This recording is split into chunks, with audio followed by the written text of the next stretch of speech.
Amados irmãos, eu quero vos saudar com a paz do Senhor. Abra sua Bíblia no livro dos Salmos, Salmo de número 84.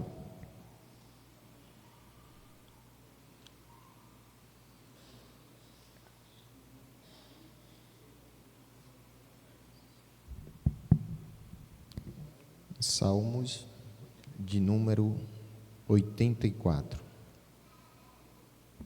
Glória a Jesus.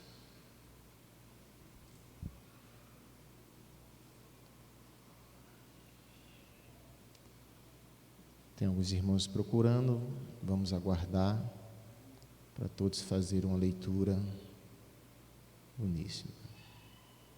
Glória a Deus. Passamos a ler. Diz assim as Sagradas Letras: Quão amáveis são os teus tabernáculos, Senhor dos Exércitos!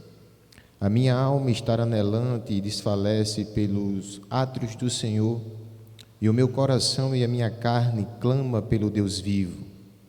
Até o pardal encontrou casa, e a andorinha ninho para si e para sua prole, junto dos teus altares, Senhor dos Exércitos, Rei meu e Deus meu. Bem-aventurados os que habitam em tua casa, louvar-te-ão continuamente. Bem-aventurado o homem cuja força está em ti, em cujo coração estão os caminhos aplanados, o qual, passando pelo vale de Baca, faz ele uma fonte, a chuva também enche os tanques. Vão indo de força em força, cada um deles em Sião, aparece perante Deus.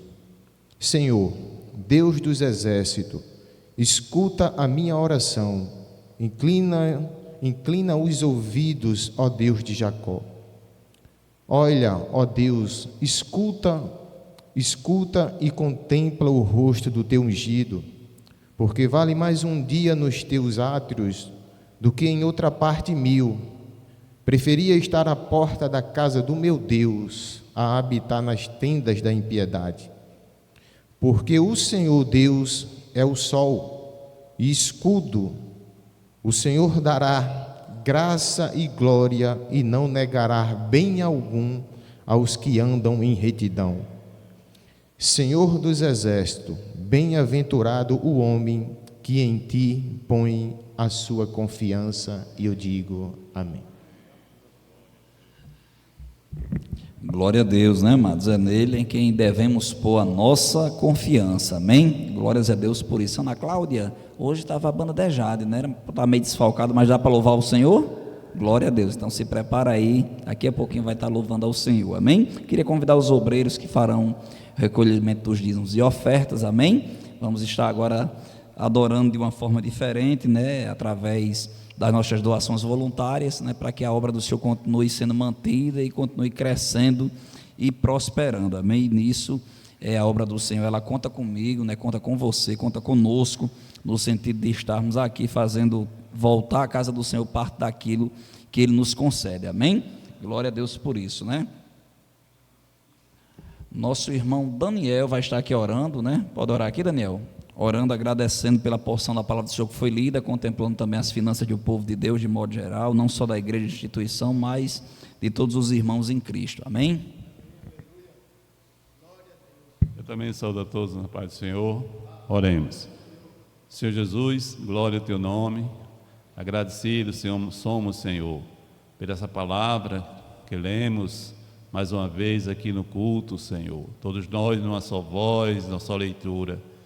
Ô Senhor, que palavra maravilhosa, possa o Senhor colocar no nosso coração, o Espírito de Deus colocar no nosso coração essa palavra, e que possa internalizar e sentir, Senhor, que é para nós essa palavra, que Tu és o escudo, nosso escudo, o meu escudo, o escudo de cada irmão que aqui está, aleluia, escudo forte, Deus, que ninguém pode, Senhor, ultrapassar ou traspassar, porque Tu és um escudo forte que nos guarda debaixo do Teu sangue, em nome de Jesus. Queremos agradecer pelas ofertas que irão ser tiradas, os Teus filhos, as Tuas filhas que trouxeram, Senhor, a sua oferta, o seu dízimo.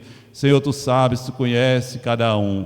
Abençoa mais e mais, que possam progredir, Senhor. Aqueles que porventura não têm emprego, que o Senhor possa abrir porta, que o Senhor possa fazer chover chuva de bênçãos sobre nós, porque a nossa esperança está em Ti. Em nome de Jesus nós oramos e agradecemos.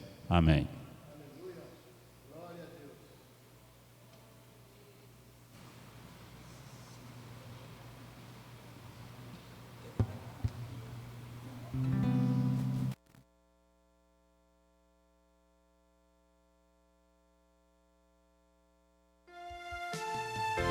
Na Assembleia de Deus em Candelária, a prática de dizimar e ofertar transcende o aspecto financeiro, se tornando um ato de fé, obediência e solidariedade. Dizimar e ofertar na AD Candel é um ato de fé que sustenta a obra do Senhor, uma expressão de fidelidade a Deus e um ato de amor e generosidade para com o próximo.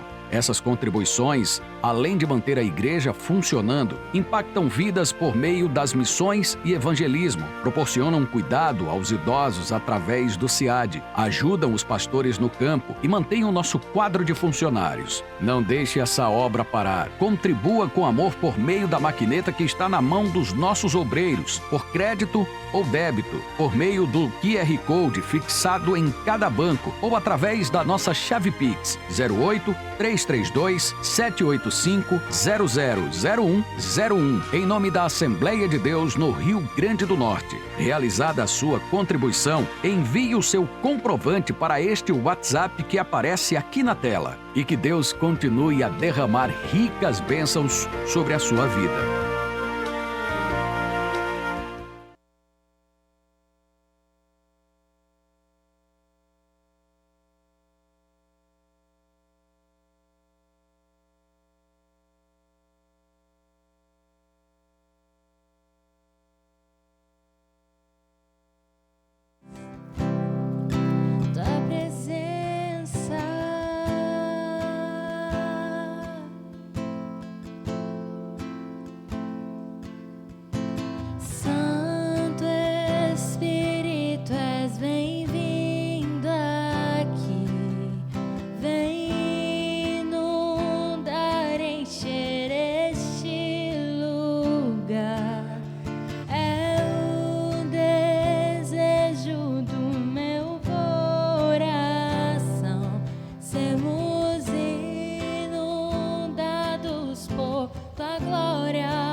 Esperança viva,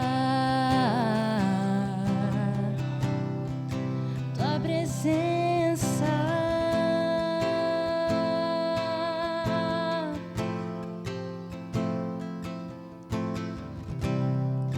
eu provei e vi do mais doce amor que liberta o meu ser e a vergonha desfaz.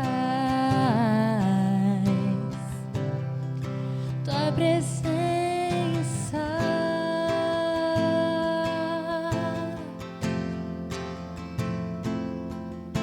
Santo Espírito, és bem-vindo aqui.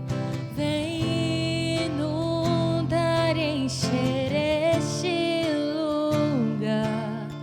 É o desejo do meu coração. Sermos inundados por tua glória, Senhor.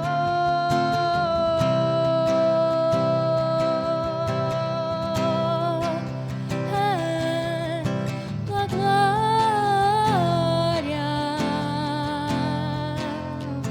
Vamos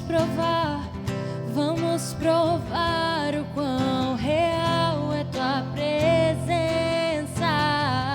Vamos provar da tua glória e bondade.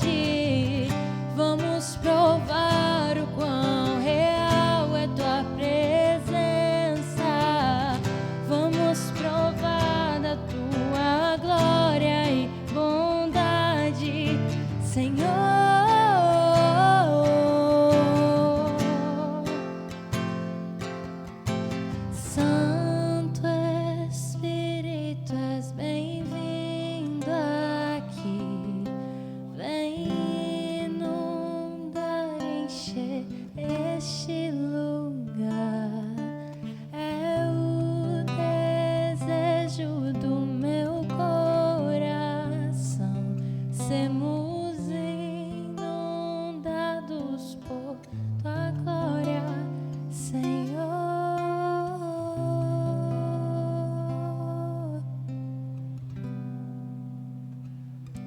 Continuando no espírito de adoração, eu convido os irmãos a ficarem de pé, para que nós já começamos aqui a sentir a presença tão maravilhosa do Espírito Santo.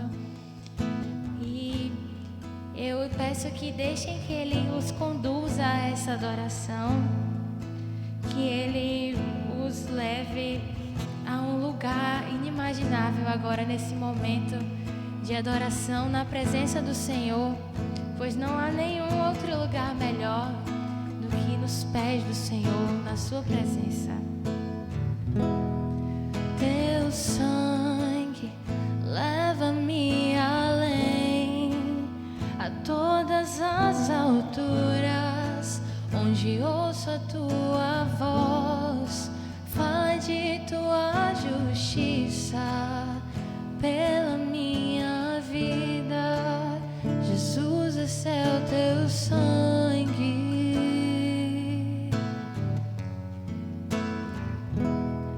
Tua cruz mostra tua graça, fala do amor do Pai, que prepara para nós um caminho para Ele, onde posso me achegar somente pelo sangue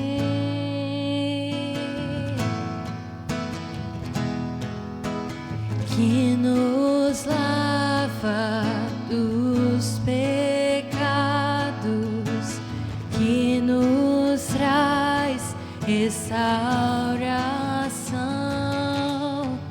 Nada além do sangue, nada além do sangue de Jesus,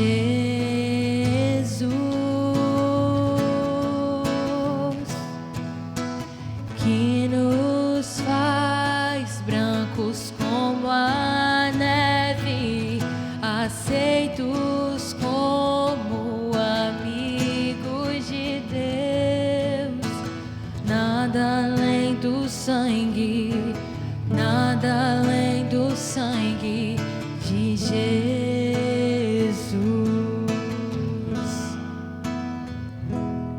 Tua cruz mostra tua graça, fala do amor do Pai, que prepara para nós um caminho para Ele, onde posso me achegar somente pelo sangue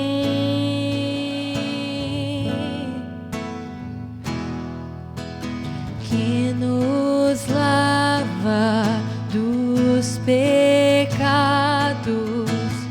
que nos traz restauração. Nada além do sangue, nada além do sangue de Jesus,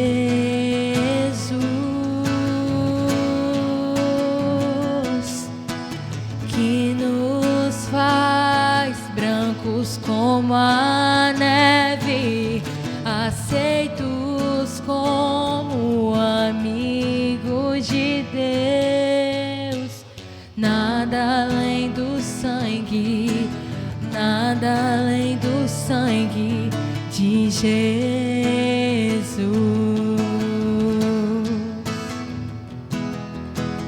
Eu sou livre, eu sou livre. Nada além do sangue, nada além do sangue de Jesus. Só a igreja. Eu sou livre, eu sou livre. Nada nada além do sangue, nada além do sangue de Jesus.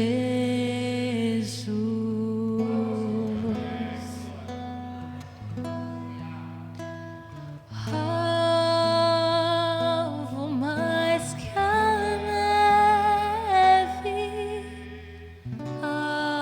alvo mais que a neve, se neste sangue lavado, mais alvo que a neve serei. Alvo mais que a neve, alvo mais que a neve, se neste sangue lavado, mais alvo que a neve serei. Amém, meus irmãos. Agradeço a oportunidade. A banda de Jade, né, que não pôde estar aqui, agradece a oportunidade em nome de Jesus. Glória a Deus, meus amados irmãos, pode sentar glorificando ao Senhor. A partir desse momento nós vamos continuar a ouvir Deus falando na instrumentalidade da sua palavra. Para tanto eu queria convidar nosso irmão Alexandre Paz, ele que vai ser o vaso que Deus irá usar para falar conosco na noite de hoje, amém? Pai do Senhor, meus irmãos, Deus é bom, né? Eu acho que Satanás não gosta muito dessas declarações da gente, não, né? Dizendo que é livre, que foi apenas o sangue de Jesus e que ele não tem poder sobre nós agora, né? Acho que ele não fica muito feliz, não, e que bom que ele não fica feliz, né? A raiva dele é currículo para a gente, né? Meus irmãos, eu agradeço o pastor Pedro pelo convite, o pastor Natanael, o pastor Eliezer pela confiança. Quando o pastor Pedro me chamou, Deus já tinha colocado uma mensagem no meu coração, e eu queria que os irmãos acompanhassem comigo em Êxodo, capítulo 2.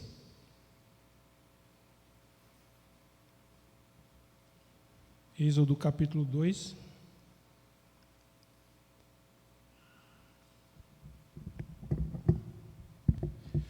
Nós leremos 3 versículos só, 23, 24 e 25.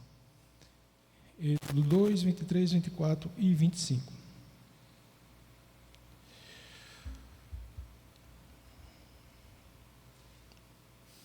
E aconteceu, depois de muitos destes dias, morrendo o rei do Egito, que os filhos de Israel suspiraram por causa da servidão e clamaram. E o clamor subiu a Deus por causa da sua servidão. E ouviu Deus o seu gemido, e lembrou-se Deus do seu concerto com Abraão, com Isaque e com Jacó. E atentou Deus para os filhos de Israel, e conheceu-os Deus. Meus irmãos, o contexto aqui, os irmãos já perceberam, que o povo de Israel estava escravizado, eles haviam descido para o Egito, há centenas de anos, e lá no Egito, aquele povo que era um povo livre foi escravizado. E não apenas eram escravizados, mas ao passar do tempo eles foram cada vez mais sendo oprimidos pelo regime egípcio. E aquele povo que até então tinha uma nação, tinha um território, que tinha um governo, eles foram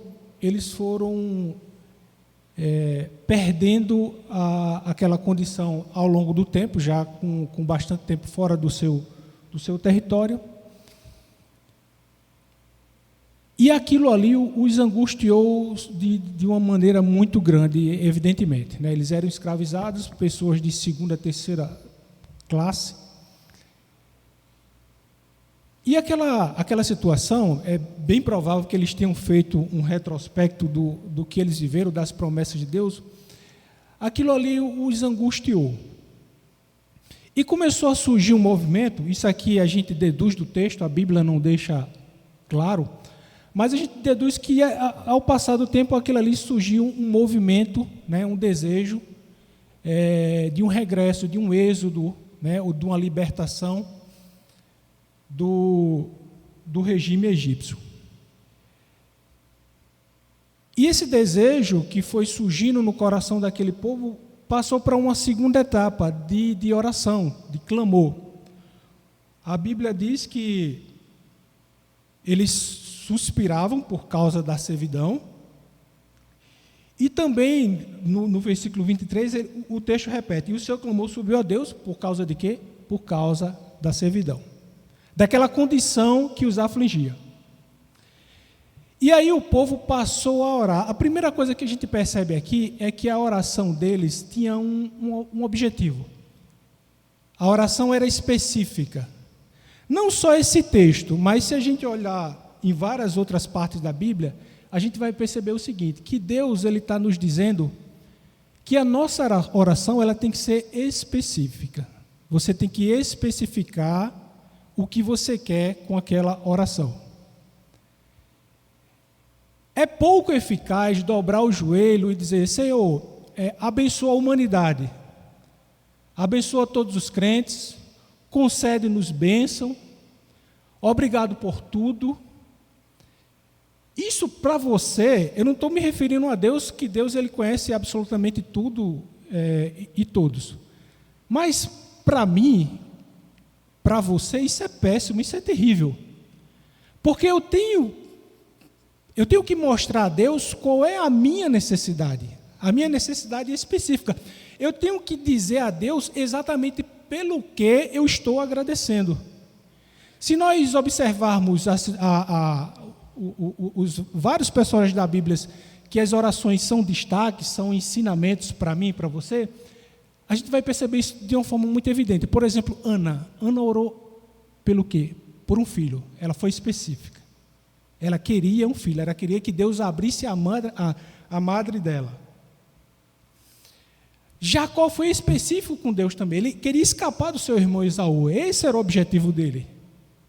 Escapar, e Deus, é lógico que Deus fez melhor, mas o que ele pediu era escapar do seu irmão, esse era o grande temor de Jacó.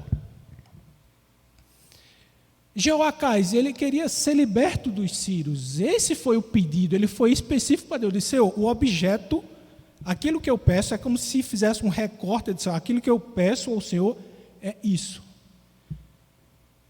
Cornélio também, Cornélio foi específico com Deus, porque ele queria um favor de Deus, ele era muito bom, mas ele precisava do favor de Deus e da iluminação que Deus daria a ele. Então, o primeiro aspecto desse texto é: nós temos que ter um objetivo, e esse objetivo ele tem que ser específico. E aí eu não digo a Deus como chegar naquele fim que eu almejo. Ora, se eu digo a Deus como ele chegar ao fim que eu estou almejando, diz: não, Senhor, o Senhor vai por aqui, eu acabo entrando numa seara muito perigosa de subestimar o poderio e a capacidade de Deus.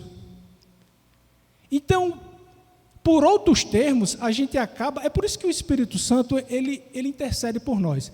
Ele dá aquela arrumada na nossa oração, porque sai muita coisa errada. E aí, se eu começo a dizer: Senhor, eu quero a salvação do meu filho, mas eu queria que fossem os irmãos lá na minha casa, e orasse, e pregasse para ele, e ele fosse salvo. Não. Você, em nenhum lugar da Bíblia, a gente vai encontrar fundamento teológico para dizer como Deus deve fazer aquilo que você está almejando, ou aquilo que Deus propôs no seu coração, que Deus ele pôs aquele desejo no seu coração. Não. Deus ele é soberano para fazer da forma como ele quer. Quando ele diz que vai fazer, ele afiancia, ele garante aquilo que ele diz. Isso aí ele não muda. Aquilo ali ele vai fazer. Agora, como Aí está na soberania, na forma como ele vai agir, de que modo, até porque o processo é do interesse dele. O processo é muito do interesse de Deus. E precisa ser específico. Irmãos, é provado cientificamente que eu e você, a gente não consegue se concentrar numa coisa que precise de alta concentração.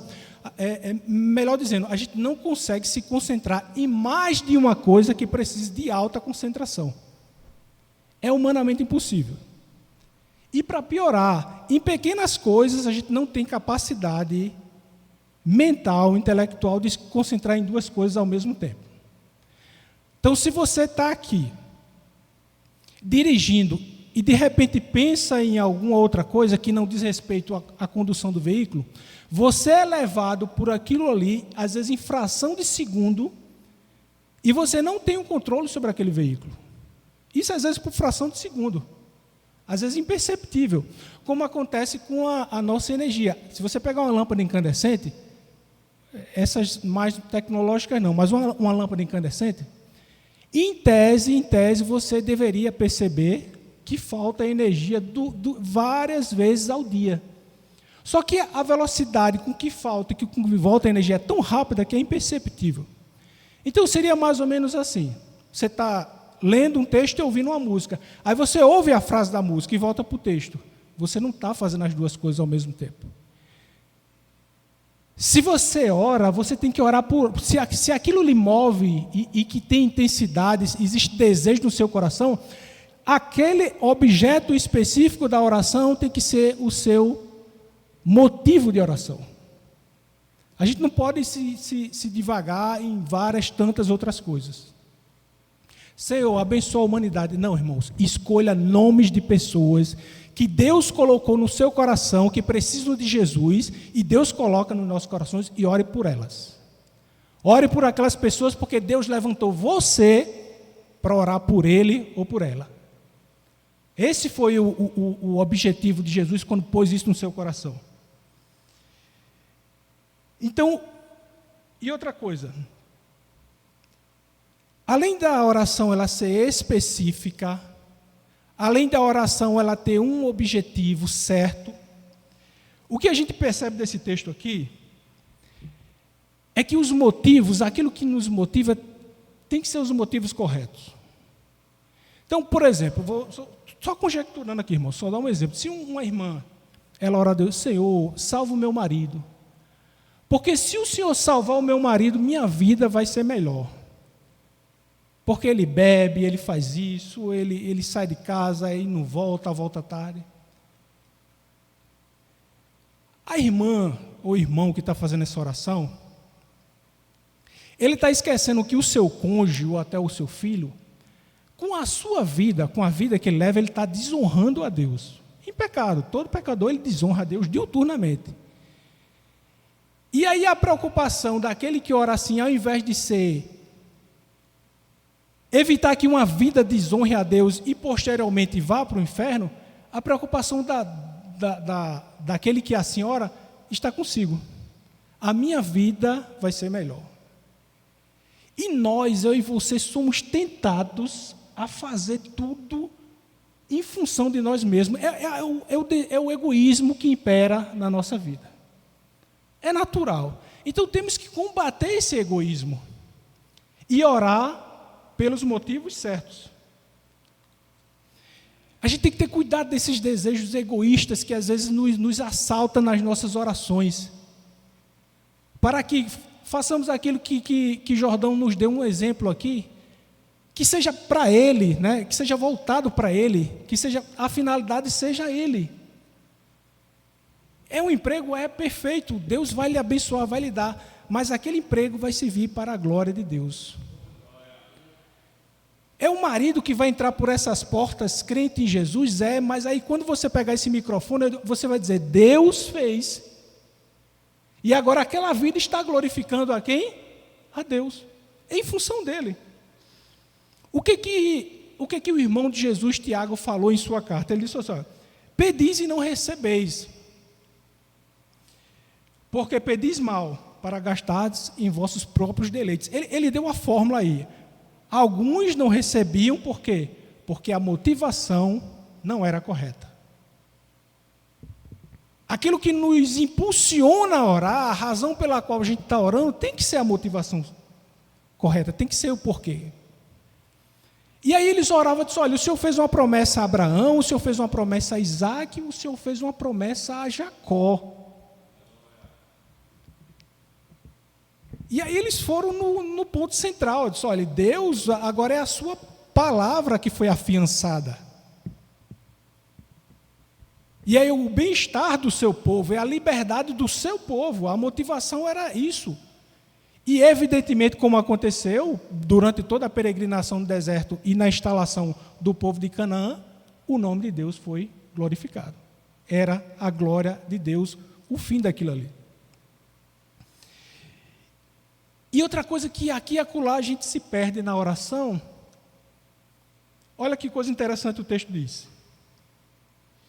E aconteceu, versículo 23 novamente, e aconteceu depois de muitos dias, que morrendo o rei do Egito, os filhos de Israel suspiraram por causa da servidão e clamaram, e o seu clamor subiu a Deus por causa da sua servidão.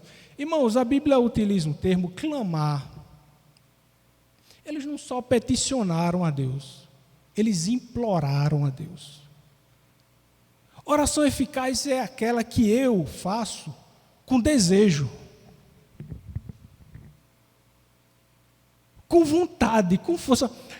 A situação do episódio de Ana nos mostra isso. Por vezes, Deus nos conduz ao extremo, que é para que no extremo a gente faça a oração extrema. Por quê? Porque naquela situação, isso é o melhor para mim e para você. A situação de Ana só piorava. E a Bíblia diz ela, pois com amargura de alma orou ao Senhor e chorou abundantemente. Aquela mulher nem falava mais, a Bíblia diz. Tanto é que ela foi confundida com a mulher embriagada. Por quê? Porque ela pôs o seu coração naquilo. Irmão, você quer? Então ponha o seu coração naquilo ali, ore com vontade, com vigor, com clamor, diga, Deus, eu quero, o Senhor prometeu, eu estou aqui pedindo a quem pode fazer. E é mergulhar naquela oração, lembra que ela tem que ser específica? É aquela oração específica, é aquela oração com vontade, com força. Jesus nos ensinou isso também lá no Getsêmani. Antes de começar a orar, ele disse para os discípulos, a minha alma está profundamente triste até a morte. Jesus estava dizendo para os discípulos, olha, eu estou no extremo. Eu estou no limite. Aí, isso em Marcos, aí já em Lucas ele diz, e posto em agonia, orava mais intensamente, e o seu suor tornou-se como gotas de sangue que corriam até o chão. Ele foi ao extremo da oração. É quando a gente mostra para Deus, com as nossas palavras, com o nosso corpo, com a nossa condição lá, que a gente quer realmente aquilo que está pedindo.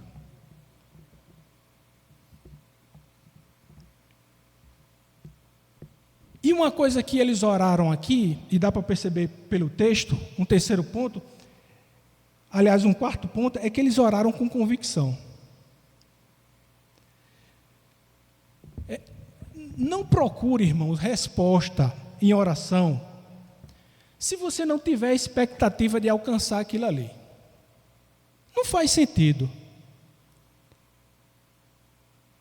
Não faz o menor sentido. Ore com convicção. Se você tem indícios, se você tem evidências, se você tem profecia, se você tem a palavra de Deus, e algum desses elementos, ou todos eles, garantem aquilo que garante que Deus vai conceder aquilo que você está pedindo?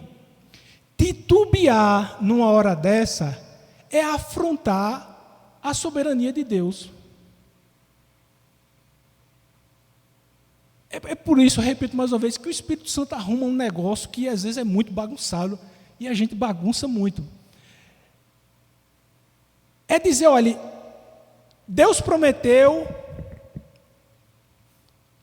mas, sei lá, pode ser que Ele não consiga fazer ou não queira fazer. Se você disser que Deus, eu não estou dizendo que você vai dizer isso literalmente com as suas palavras, mas nas entrelinhas ou com suas atitudes. Se eu disser que Deus não pode fazer, eu estou duvidando do poderio de Deus, né? Isso é terrível. E se eu disser que Deus mudou de ideia, aí, meu irmão, eu estou chamando Ele de mentiroso.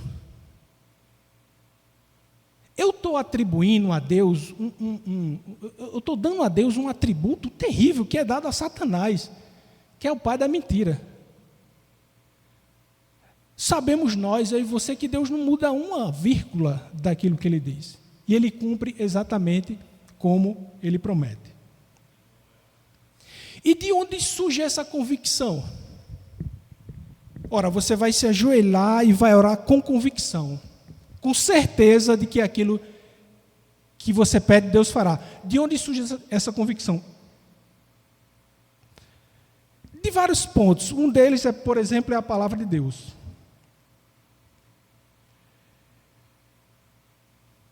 Um exemplo, a Bíblia diz que se nós pedirmos o Espírito Santo, Deus nos dará. Então isso é uma certeza absoluta de que se nós pedirmos o Espírito Santo, Deus nos dará. Então essa convicção daquele que se ajoelha, se prostra e pede o Espírito Santo, essa convicção ela sai de onde? Da palavra de Deus. E o próprio Jesus disse, olha, se você é mau e você pede e vocês dão boas coisas aos seus filhos, quanto mais dará o Pai Celestial, o Espírito Santo, àqueles que o pedem. Então, por vezes essa convicção sai da palavra. Às vezes é da profecia, sim, da profecia. Olha um episódio interessante. 2 Reis, capítulo 7. Chega Ezequiel e ele profetiza a multiplicação de víveres. A cidade de Samaria estava sitiada pelos sírios, a situação de fome era terrível. Para os irmãos terem uma ideia, os irmãos lembram do texto, uma mulher chamou o rei que passeava na muralha e pediu que ele ajudasse ela numa causa, porque como era a situação, ela e a outra mulher tinham combinado de comer os filhos. E aí ela estava querendo a intervenção do rei, porque ela tinha dado o filho dela para que as duas comessem, e no dia seguinte a mulher não queria dar o filho para que elas se alimentassem. Simples assim, uma situação bem simples, bem peculiar, bem corriqueira. E aí o rei não suportou aquela situação e eu acho que aquela cidade devia estar numa situação terrível. Prometeu a si mesmo matar o profeta Ezequiel. Aí o rei vai lá e Ezequiel ele profetiza. Ele diz o seguinte: então disse Ezequiel, não, irmão, perdão, Eliseu. Ezequiel o rei. Então disse Eliseu: ouvi a palavra do Senhor e assim diz: amanhã, ele deu 24 horas. Quase a esse tempo haverá uma medida de farinha por um ciclo e 2 medidas de cevada por um ciclo à porta de Samaria. Parafraseando, eles estavam vendendo 200 gramas de cocô de pombo por 5 barras de prata. Era 200 gramas por 5 barras de prata. E uma cabeça do jumento por uma quantidade lá de barras de prata que eu não lembro. Não. Imagina, numa cidade sitiada há dias, que não tem comida para ninguém, imagina a quantidade de nutrientes, Rodrigo, que tem uma cabeça de um jumento. E as fezes de um pombo. E era artigo de luxo lá da época. Irmãos, quem falou isso por intermédio do profeta foi Deus. Deus garantiu, em 24 horas iria acontecer. Aí um desavisado, o ajudante do rei, disse, só se Deus abrir a janela do céu e cair um bocado de trigo e cevada, porque a profecia envolvia o trigo e a cevada. Aí foi quando o profeta diz, você vai ver o que vai acontecer, você só não vai se desfrutar. Ele iria morrer antes, foi o que aconteceu. Meus irmãos, no dia seguinte, 24 horas depois, eram 7 quilos de cevada por uma barra de prata, assim como o profeta havia dito. Se Deus promete, irmãos, Ele cumpre. Então, um dos elementos da convicção é a promessa de Deus. Se eu não pegar a promessa de Deus e botar debaixo do braço e andar com ela e ter ela como um elemento para a minha convicção, não adianta ele profetizar. Porque é o próprio Deus falando. É lógico que nós temos que fazer a prova da profecia. Mas quando Deus promete, vamos e convenhamos, a gente sabe que foi Deus que prometeu. Até porque Ele usa o profeta e depois Ele ratifica e ratifica e ratifica. E você sabe. Então, irmão, se você tem uma promessa de Deus, use-a. Entregue aos pés de Jesus, apresente-a. Isso é um elemento de convicção para a sua vida. E outra coisa, às vezes é pelas evidências. Quando Deus põe um desejo do nosso coração.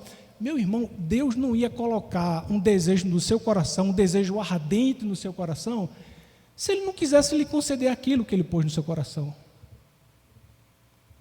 Deus, Ele não é mau para brincar com a nossa alma, com os nossos sentimentos. Nunca foi, nem de longe. Então, se Ele colocou um desejo ardente no seu coração, saiba, tenha convicção, é porque Ele quer fazer. Isso é um caminho, é uma preparação que Ele está dando.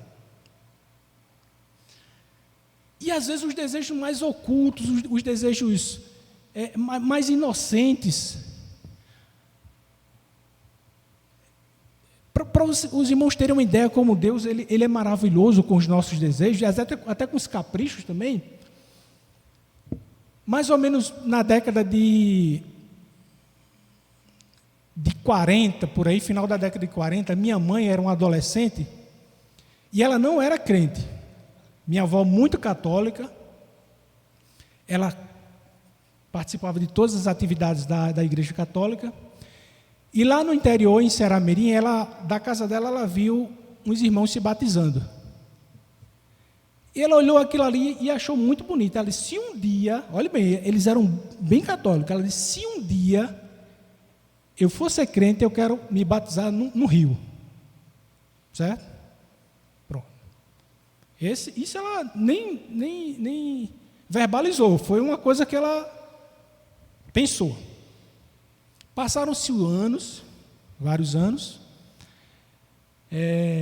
ela aceita Jesus, os filhos já tinham tudo aceitado de Jesus, então ela foi a última, mas aceitou Jesus, e ela, minha mãe, era viúva, meu pai também, e eles não eram casados. Antes dela aceitar Jesus, eles estavam em união estável e ela aceitou Jesus, ele também, e continuaram com essa união estável. E ela aceitou Jesus e queria se batizar, mas ele não tinha interesse em casar, e sabemos nós que pelo estatuto da nossa igreja, só se batiza se casar, e ele não tinha interesse em casar e tal. O que é que ela fez? Foi orar. Irmãos, um belo dia, ele disse, não, vamos casar, vamos formalizar. Isso depois de, 40 anos vivendo juntos. Casaram-se. No batismo seguinte, pastor, você que estava falando em batismo. No batismo seguinte, detalhe, o batismo lá em Areis é num tanque batismal, não é em rio, é tanque. Então, mesmo casando, ele ia se batizar no tanque batismal, aqueles antigos que tiram um tablado e é feito no púlpito. Ocorre, irmãos, que depois que ela casou, a igreja entrou em reforma. E o batismo não pode ser feito no tanque batismal. Foi feito aonde? No rio. Então, se Deus põe o desejo no seu coração, é porque Ele quer fazer. Pegue esse desejo, cultive esse desejo, e esse desejo é um elemento de convicção para quando você se prostrar, apresentar a Deus. Apresentar a Deus com convicção. E outro aspecto importante da oração, irmãos, é perseverança. Tem que perseverar. Mas está difícil, mas persevere. Porque Deus, a perseverança, ela pressupõe um tempo de oração. E às vezes Deus quer que a gente ore por aquela causa. Ore com afinco, com desejo, com convicção e perseverando, ou seja, fazendo aquilo ali ao longo do tempo. Porque o tempo é dele. Imaginemos nós, o tempo é de Deus, imaginemos nós que a promessa do copeiro dada a José, lembra? José interpretou o sonho, aí falou para o copeiro, rapaz, chegar lá, o padeiro eu não vou pedir não, ele deve ter dito, não, o padeiro eu não vou pedir não, com 3 dias você vai morrer, não adianta nada. Mas ao copeiro que vai voltar a servir o rei, rapaz, quando chegar lá, lembre de mim. Irmãos, lembrar o quê? Esquecer o copeiro. 2 anos depois acontece aquele episódio em que o rei precisa da interpretação dos sonhos e José ele é levado à condição de governador do Egito. Imaginemos nós que o copeiro tivesse lembrado de José. Vocês acham que ele seria governador? Ele seria um ajudante de copeiro. Mas o tempo é de Deus. É quando está perfeito, é quando está ideal. É que ele faz. O ventre de uma mulher tem prazo de validade para a ciência, para a medicina, para a biologia. Para Deus não tem, irmãos. Até roupa para ele não tem prazo de validade. A peregrinação do povo que eu estou falando agora, ninguém precisou de roupa, de calçado, porque para ele não tem prazo de validade. Então, aquilo que você está almejando, Senhor, está acabando o tempo, tem prazo de validade. Tem prazo de validade não, meu irmão. Vai ser no tempo ideal, no tempo perfeito. Que você olha assim e diz, rapaz, se tivesse sido antes, não tinha sido tão bom quanto está sendo agora. E essa perseverança, essa persistência, ela não pode mudar em razão de 2 fatores. A ausência de resposta não pode ser razão para você retroceder de forma alguma. Temos inúmeros exemplos na Bíblia em que Deus tardou, entre aspas, a responder. Mas olha que coisa interessante nesse texto, que a gente mostra, a gente vê como é maravilhosa a provisão divina. Aí o texto diz o seguinte, que ele estava orando, né, depois que o rei do Egito havia morrido, e Deus ouviu o seu gemido e lembrou-se Deus do seu concerto com Abraão, com Isaac e Jacó. Quem é que sabe, pergunto a vocês, que Deus ouviu o clamor deles quando eles estavam clamando? Eu sei, os irmãos sabem. Moisés, depois que estava escrevendo, sabia, mas eles lá na ocasião sabiam? Não, irmãos, eles estavam clamando. Só que Deus já estava trabalhando. Deus já estava trabalhando. Desde o primeiro dia que você pediu a Deus, Deus já começou a trabalhar. Isso é fato. Trabalhar para que aquilo que Ele colocou no seu coração aconteça e começou a trabalhar também na sua vida. Para que você esteja em condições de receber aquilo que Ele vai lhe dar. Então a ausência de resposta não é razão para você retroceder, não. Persevere. Outra coisa, o que eu estou dizendo agora aqui, irmãos, quando eu digo que a perseverança é um dos grandes elementos da oração, já é uma resposta de Deus para a sua oração. Porque você pode estar dizendo, Deus não responde. Persevere. Persevere, insista, continue orando. Ele não prometeu, não está na sua palavra, não tem elementos de convicções que lhe impulsionam a pedir aquilo que você está pedindo. Persevere. E outro fator também que não pode ser elemento para a gente retroceder São as circunstâncias desfavoráveis. Sabe quando o negócio está ruim, começa a piorar, você diz, não, agora, vou utilizar um termo bem coloquial aqui, agora esculhambou tudo, agora que Deus não faz mesmo. Você consegue imaginar uma situação mais terrível, como uma cidade sitiada como Samaria, não havia comida, as mulheres estavam comendo as crianças, a inflação estratosférica, e como é, Ivan, me diga uma coisa, que em 24 horas esse negócio vai mudar assim absurdamente. Então, circunstâncias desfavoráveis, a sua situação ela pode ser a pior que existe. Eu acho que não tem uma situação pior que essa, não. Mas ela pode ser a pior aqui entre os irmãos aqui, todo mundo. Ah, mas o relógio, o tempo, está acabando, o prazo de validade. Irmãos, Deus, o nosso Deus, o meu Deus, aquele que lhe trouxe aqui hoje à noite, Ele é o Senhor do tempo. Ele controla o tempo é dele. Você acha que ele está limitado pelo tempo? Ele não, ele limita o tempo, ele diz, olha, você vai até aqui, ou então você vai um pouco mais adiante. Então, circunstância desfavorável não foi, não é e nunca será impeditivo para Deus. E não pode ser um fator desestimulador da sua oração, de forma alguma. A oração do povo de Israel naquelas circunstâncias foi específica. A oração foi pelos motivos corretos. A oração foi com convicção, porque eles acreditavam, Deus havia prometido a Abraão, Deus havia prometido a Isaac, a Jacó. A oração deles também foi confiante e perseverante. Porque a minha e a sua tem que ser diferente. Deus deu a receita aqui, irmãos. São inúmeras passagens da Bíblia. Os irmãos certamente devem ter outras, e existem inúmeras outras, que revelam isso. A receita da oração eficaz. Não retroceda. Olhe, se existe uma coisa que eu tenho convicção, é que Deus lhe trouxe aqui para dizer, não retroceda. Não retroceda, não pare, continue pedindo. Ele não colocou no seu coração, ele não usou um profeta, não tem na sua palavra. Continue pedindo, ele vai fazer. E aí, quando a coisa estiver perfeitinha, ele vai chegar. E quando ele chegar, irmãos, vai ser para a glória dele.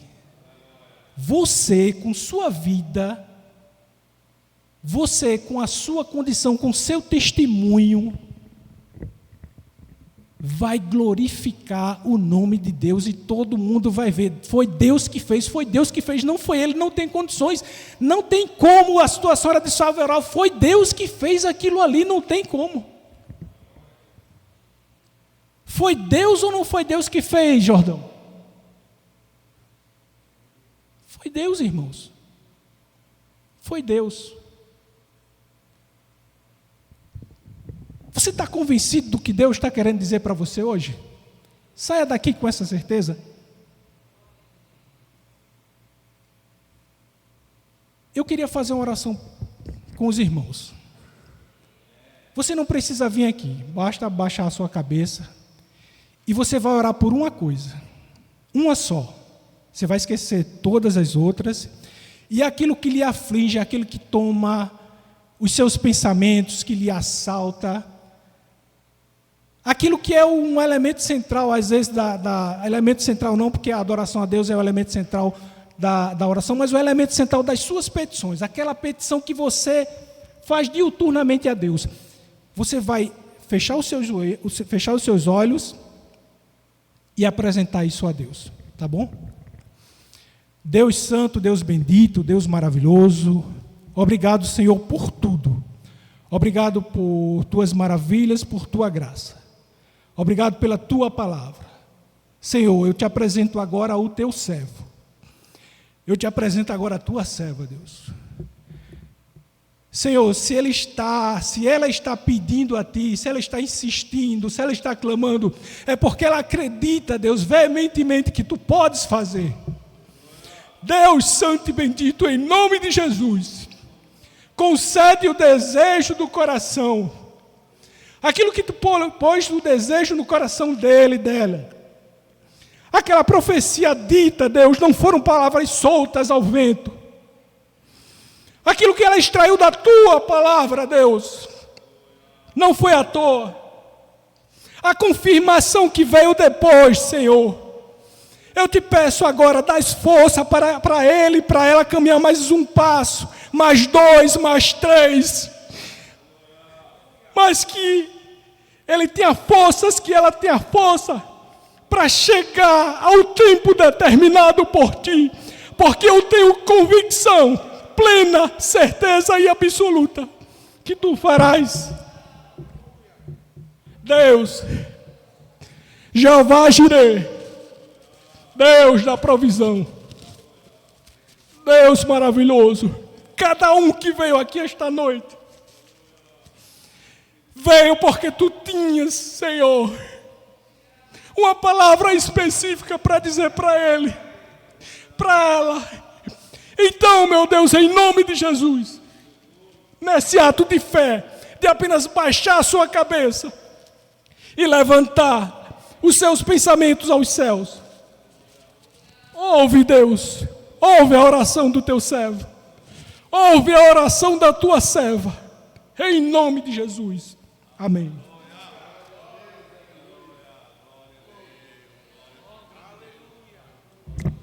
Glórias a Deus, meus amados irmãos. Nada sai do controle de Deus, amém? Irmão Alexandre falava aqui da situação de José, né? Olha que bênção, né? Eu acho que quando ele recebeu o não para ser auxiliar de copeiro, não imaginava ele que Deus reservava que ele fosse governador, não é isso? Talvez se Jesus fosse apressado para chegar logo em Lázaro e apenas curar Lázaro da enfermidade, né? Não teria se concretizado o que ele disse, que aquela enfermidade não era para a morte, mas para a glória de Deus, e para o nome do Senhor ser glorificado mais ainda, o milagre tem que ser maior. Então, às vezes, na nossa vida também é assim, a gente pensa que já não tem mais forças, mas Deus sabe das nossas forças, e Ele sabe o momento certo, que não é o momento que nós queremos, é o momento que Ele entende como certo para chegar na minha e na sua vida, amém? Glórias a Deus por isso, louvar a Deus pela vida do nosso irmão Alexandre, né, que gentilmente atendeu o nosso convite e se permitiu ser canal de Deus para a Igreja do Senhor em Candelária na noite de hoje, amém? Já convido a igreja a se colocar de pé por gentileza, para que possamos estar agradecendo ao Senhor por mais este culto, amém? Em tempo, amados, justificar a ausência do nosso pastor Eliezer de Souza. Ele está hoje ali no Templo Central, por ocasião da reunião dos coordenadores, dirigentes de congregações. Então, justificadamente, né, ele não se encontra aqui conosco, mas na quinta-feira próxima estará aqui ministrando a palavra de Deus no culto de doutrina, culto do Pasto Verde. Todos os irmãos sintam-se convidados a estar juntamente conosco aqui, aprendendo mais da palavra do Senhor, amém? Queria convidar nosso irmão Liésio, ele vai estar aqui orando, né, agradecendo a Deus por este culto, e logo em seguida nosso co-pastor Natanel vai estar impetrando a bênção apostólica.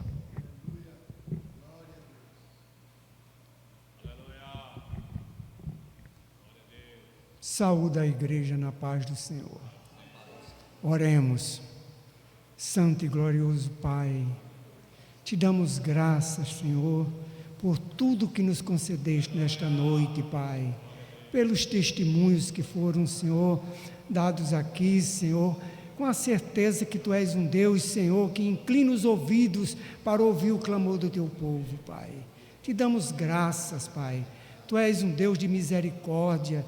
Tu és um Deus que chega na hora de mais precisão daqueles que Te buscam, Pai. Ó Santo dos Santos, quão grande és Tu, quão grandes os Teus feitos, Pai. Pai Santo, Te agradecemos por tudo. Nos despede na Tua santa e gloriosa paz por nossos lares e nos concede um restante de noite na Tua santa, gloriosa, doce e inefável paz, com sono tranquilo e reparador. É o que Te pedimos e já Te agradecemos, no nome santo do Senhor Jesus Cristo, que vive e reina para todo sempre razão do nosso viver. Amém.